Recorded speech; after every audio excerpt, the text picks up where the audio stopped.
Hello, once again, let's welcome you and let's do this question. Now, question number 3rd of exercise 3.7, which says the length, breadth, and height of a room are 825 centimeters, 675 centimeter, and 450 centimeter respectively. Find the longest tape which can measure the three dimensions of the room is exactly. Okay तो अब question है कि एक room है और उसकी length breadth और height दी हुई है. रिस्पेक्टिवली का मतलब होता है जैसे यहाँ फर्स्ट लेंथ है तो फर्स्ट वाली इसी की है, लेंथ की मेजरमेंट है. सेकंड ब्रेथ है तो वो इतनी है और हाइट 450. थर्ड नंबर पे हाइट लिखा है तो यहाँ भी थर्ड नंबर वाला जो लिखा है वो उनकी मेजरमेंट्स है. ठीक है, रिस्पेक्टिवली का ये मतलब होता है. अब आगे है कि सबसे कोई ऐसी लॉन्गेस्ट टेप, अगेन जैसे मेजरमेंट ऑफ लेंथ होती है वो हम किससे करते हैं, इंच टेप से. ऐसे ही जो कारपेंटर्स हैं उनके पास आपने देखा होगा एक वो टेप होती है जो बाहर रोटेट होकर निकलती है ना, उससे भी लॉन्ग वाली. ऐसे ही जो रूम्स कंस्ट्रक्ट करते हैं मेजन्स एंड और मिस्त्री वगैरह जो होती हैं उनके पास भी एक डिफरेंट टाइप की सेलो टेप, वो सॉरी टेप होती है, मेजरिंग टेप.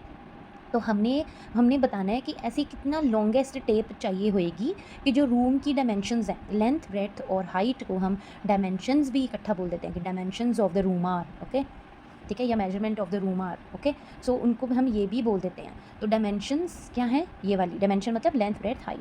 तो अब देखो, अब हमें क्या निकालना है, विच can measure find the longest tape और एग्जैक्ट. अब आपने दो कीवर्ड्स देखने हैं, लॉन्ग एग्जैक्ट और लॉन्गेस्ट या स्मॉलेस्ट. जैसे यहाँ फर्स्ट क्वेश्चन में क्या था, फर्स्ट क्वेश्चन में था मैक्सिमम और एग्जैक्ट. ठीक है, तो हमने HCF निकाल लिया.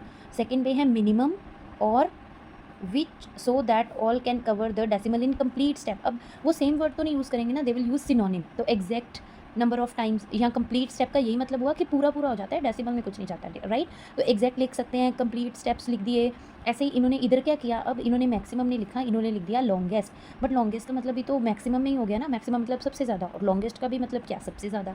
तो लॉन्गेस्ट भी लिखा है और एग्जैक्टली भी लिखा है, तो हम क्या निकालेंगे, HCF, क्योंकि लॉन्गेस्ट मतलब सबसे ज़्यादा और HCF का भी मतलब होता है हाईएस्ट. ठीक है, तो अब हम इन दोनों का HCF निकालेंगे. Okay, so let's start solving. अब हम क्वेश्चन नंबर 3 में, आप there are two ways of writing the statement. Either you can write length of the room is equal to 825, breadth of the room is equal to this and height of the room is equal to this, और you can write straight away dimensions of the room are this and this. Now to find exact measurement we have to find HCF.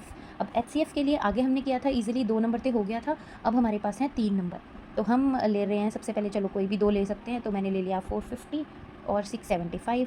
अब इनका करके देखते हैं, I am sorry. Okay, अब इनको minus करके देखो तो क्या आंसर आता है, 225. अब अंदर क्या आएगा, 450. तो 225 टू ज़ा 450. तो इन दोनों का HCF आ गया 225. अब हम क्या करते होते हैं, जो इन दोनों का HCM आया वो नंबर लेना है, और जो बच गया कौन सा है, 825. अब हम ये दोनों नंबर लेंगे. ठीक है, तो ले लेते हैं. अब लिया, अब इसको करके देखो, 3 से आएगा 675, माइनस करो तो क्या आया, 150. 225 आ गया फिर से अंदर. अब मैं यहाँ पे क्या लूँ, 150 और 150 और ये करेंगे तो आ गया 75, और 150 और 75 टू ज़ा 150. तो अब हमारे पास HCF क्या आ गया, 75. तो हम क्या लिखते, ओ सॉरी, अब हमारे पास HCF आ गया 75. तो हम एंड में लिखते होते हैं देयरफॉर. अब क्वेश्चन क्या था, find the longest tape which can measure. Therefore the length of the longest tape that can measure the 3 dimension of the room exactly, और therefore the length required length of the longest tape is 75. पहले वो सारी line लिख के, required length of the tape is 75 centimeter. So this will be the answer. Hope you understood. Don't forget to click the subscribe button. Bye.